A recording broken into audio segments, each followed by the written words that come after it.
Hello and welcome back to our channel. Please hit the subscribe button if you haven't subscribed to our channel already. Today we will learn how to change a Twitter account username. First of all, open your Twitter application, tab on your profile on the top left corner and then scroll below. There you can see settings and support.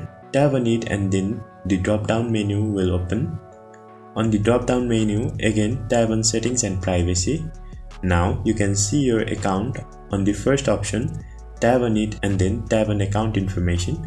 Now you can see username there. Tab on username and then tab on input field below the text new. And then it asks you if you are sure that you want to change your username. Tab on continue and then enter your new username. If the username you enter is already taken, it will show you that the username has already been taken, so enter unique username and then tab on done. Then your username will be updated. Thank you for watching the video till the end.